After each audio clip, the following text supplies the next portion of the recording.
बड़ी खबर का और इस वक्त की बड़ी जानकारी, जाट नेताओं के साथ गृह मंत्री अमित शाह की बैठक अब खत्म हो चुकी है और इसमें जाट नेताओं को शामिल किया गया। सांसद प्रवेश वर्मा के घर पर जाट नेताओं की बैठक जो कि चल रही थी, अब वो बैठक खत्म हो चुकी है। मीटिंग में पश्चिमी यूपी के बड़े नेता इसमें मौजूद रहे और जाट समाज के प्रभावशाली नेताओं को इस मीटिंग में बुलाया गया था और इसमें संजीव बालियान, दिल्ली के सांसद प्रवेश वर्मा के घर पर सभी जाट नेता पहुंचे। गृह मंत्री अमित शाह जो कि जाट नेताओं के साथ ये बैठक करते हैं, लेकिन बैठक अब खत्म हो चुकी है। फिलहाल ये बड़ी जानकारी इस बीच मिल रही है। वो सभी यहाँ पर आए थे और सभी ने, मुझको अच्छा लगा कि सभी ने बहुत ही दिल खोलकर अपनी शिकायतें, अपनी तकलीफें, अपनी आवाज को गृह मंत्री जी के सामने रखा और गृह मंत्री जी ने सबको बहुत ही तसल्ली से सुना और गृह मंत्री जी ने अभी सबके सामने ये बात भी रखी कि अभी तक हमारी सरकार ने इस समाज के लिए और पश्चिमी उत्तर प्रदेश के लिए क्या क्या काम किए हैं और क्या क्या काम करने जा रहे हैं। तो सभी बहुत अच्छी बैठक हुई है, एक पंचायत के रूप में ये बैठक हुई है और सबने हाथ खड़ा करके गृह मंत्री जी को विश्वास दिलाया है कि इस बार भी सभी भारतीय जनता पार्टी को समर्थन देंगे। परवेश जी, जयंत चौधरी को लेकर काफी बात की जा रही, पश्चिमी उत्तर अखिलेश यादव गठबंधन हुआ समाजवादी पार्टी से, किस तरीके से देखते हैं, कितनी टफ फाइट वो देंगे अगर बीजेपी की बात की जाए? देखिए, ये बात तय है कि भारतीय जनता पार्टी की सरकार बनेगी। जयंत चौधरी जी ने एक गलत रास्ता चुना है। यहाँ के समाज के लोग उनसे बात करेंगे, उनको समझाएंगे। इलेक्शन के बाद में संभावनाएं खुली रहती हैं। हमारा दरवाजा आपके लिए खुला है और कोई भी संभावना को मना नहीं किया जा सकता। संपर्क में है प्रवेश जी जैन जी। अब इलेक्शन के बाद में देखेंगे क्या संभावना बनती है।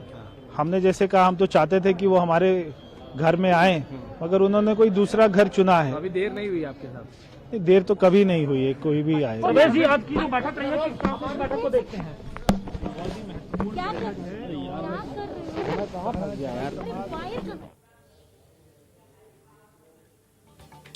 तो दिल्ली से सांसद प्रवेश वर्मा, जिनको आप सुन रहे थे, और सांसद प्रवेश वर्मा के घर पर जाट नेताओं की बैठक हुई और ये बैठक बेहद खास रही। और इस बैठक के बाद दिल्ली के सांसद प्रवेश वर्मा इस दौरान मौजूद रहते हैं और उन्हीं के आवास पर जब ये बैठक होती है तो फिलहाल ये बैठक खत्म हो चुकी है। बैठक खत्म होने के बाद सांसद प्रवेश वर्मा की तरफ से अपनी बातें रखी गई हैं। उन्होंने बताया कि इस बैठक के अंदर जाट समुदाय, देखिए, चलिए चलो भाई, कहाँ है गाड़ी, चलो भाई। बात करते हैं।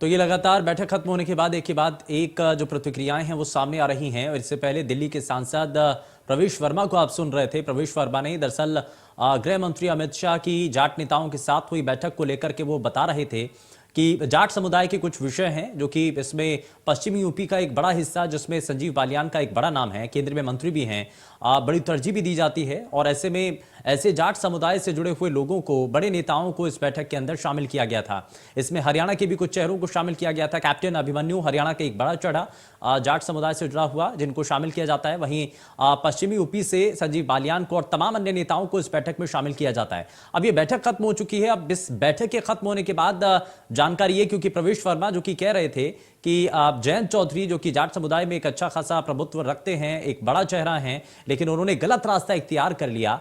अब ये दरअसल उनके द्वारा कहा गया, लेकिन उन्होंने साथ ही साथ एक अपनी बात खत्म करते हुए ये भी कहा कि समय कभी भी गुजरता नहीं है, अभी भी समय बना हुआ है और कभी भी देर नहीं होती है। किसी भी चीज में कोई देर नहीं होती है और अगर परिस्थितियां ऐसी बनती हैं तो क्या जयंत चौधरी पाला बदल सकते हैं? अब ये बड़ा सवाल उठ रहा है। हालांकि इस मीटिंग को लेकर के बहुत सारी चीजें फिलहाल निकल करके सामने आ रही हैं। सबसे बड़ा यहां पर कोशिश यही है कि पश्चिमी यूपी के इस चक्रव्यूह को भेदने के लिए जाटों का साथ मिलना बड़ा जरूरी है। और इसी को लेकर, क्योंकि इससे पहले के अगर चुनाव पर नजर डालें तो उस वक्त भी बहुत हद तक जाट समुदाय ने एक तरफा भारतीय जनता पार्टी के पक्ष में वोट किया था। मेरा नाम ओमकार चौधरी है और मैं मेरठ से हूँ, जाट समाज से हूँ। आज जाट समाज के लोगों ने क्या क्या समस्याएं अपनी गृहमंत्री के सामने रखी और उन्होंने क्या कहा? जाट समाज के लोगों ने मूलतः 2-3 समस्या यहाँ रखी है।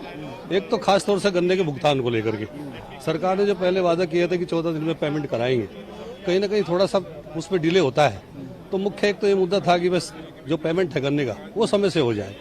एक मुख्य मुद्दा तो यही था। इसके अलावा जाट समाज इस तरह से आज भारतीय जनता पार्टी को सपोर्ट करता है, वोट देता है, उनका प्रतिनिधित्व सरकार में हो, पूरी तरह से हो, प्रदेश में भी हो और देश की सरकार में भी हो। ये मुख्य मुद्दे थे जाट समाज के। तो जाट आरक्षण को लेकर भी बात कही। जाट आरक्षण को लेकर के बात कही गई है, लेकिन आदरणीय गृह मंत्री जी ने बताया है कि जाट आरक्षण जहाँ जहाँ भी है वो भारतीय जनता पार्टी की देन है, भारतीय जनता पार्टी की बदौलत है। हम भी एक्सेप्ट करते हैं कि समाज को प्रदेश में मिलता है, उत्तर प्रदेश सरकार में आरक्षण मिलता है और जहाँ जहाँ मिलता है नो डाउट हमें भाजपा ने आरक्षण दिया है। जयंत चौधरी को लेकर भी उन्होंने कुछ कहा। जयंत चौधरी, देखो मैं आपसे एक बात कहना चाहता हूँ, जयंत चौधरी, जाट समाज एक इमोशनल है, समाज इमोशनल है और कहीं ना कहीं जयंत चौधरी को प्यार करता है। गृह मंत्री जी का कहना यह था कि जयंत चौधरी अगर गलत घर को नहीं चुनते तो अपने दरवाजे उनके लिए खुले हुए थे और मैं भी ये समझता हूं कि अगर जयंत चौधरी वहां ना जाकर के इस दरवाजे पे आते तो ज्यादा उनको सम्मान भी मिलता और उनकी पावर भी ज्यादा होती। अगर उस सरकार में तो 12 से लेकर के 17 तक अखिलेश की सरकार थी, वहां तो खुद अखिलेश की नहीं चली। तो अगर गलती से, पहली बात तो ऐसा होना नहीं है, लेकिन अगर गलती से अगर कभी सरकार बन भी जाती तो जयंत चौधरी की वहां को चलने वाली तो थी नहीं। इससे तो बेहतर यही था कि वो यहाँ आते, सम्मान भी मिलता, मान सम्मान मिलता। यही मुझे कहना है आपसे।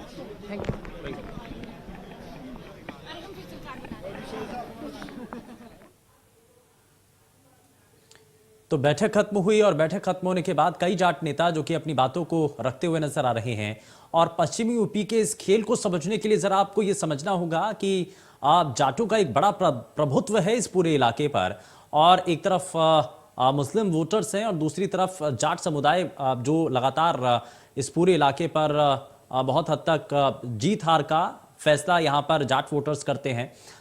तो इसमें बहुत हद तक जाटों को अपनी तरफ करने के लिए ये एक बड़ा मंथन चल रहा है और इसी को लेकर के ये गृह मंत्री अमित शाह के द्वारा ये बैठक की गई है और इस बैठक के खत्म होने के बाद संकेत, क्योंकि बार बार ये इस बात को रखा जा रहा है कि जयंत चौधरी जो कि पश्चिमी यूपी में जाट नेता के तौर पर एक अलग पहचान भी है, लेकिन रास्ता गलत चुनने की वजह से उनको भी उतनी ज्यादा सक्सेस नहीं मिल पा रही है, वो मान सम्मान नहीं मिल पा रहा है जो कि भारतीय जनता पार्टी के साथ होकर के मिल सकता था। लेकिन अब यहां पर जो परिस्थितियां हैं वो बदलती हुई नजर आ रही हैं। सवाल यहां पर ये उठ रहा है कि क्या अब जयंत चौधरी वापस किसी तरीके से कोई विचार कर सकते हैं जिस गठबंधन में अभी वो हैं, समाजवादी पार्टी के साथ जो गठबंधन किया हुआ है। हालांकि सीटों के बंटवारे को लेकर के पहले से ही पशुपेश की स्थिति चल रही थी, संकट पहले से ही उठ रहा था और विरोधाभास उनकी पार्टी के भीतर भी चल रहा था। अब ऐसे में आरएलडी के नेता हों चाहे वो समाजवादी पार्टी के नेता हों, मेरठ साथ ही सहारनपुर, ये पूरी बेल्ट में आकर के सीटों के एलोकेशन को लेकर के कार्यकर्ताओं की तरफ से पंचायतें भी हुई हैं, खापों के द्वारा यहां पर स्पष्ट रुख भी दिखाया गया है।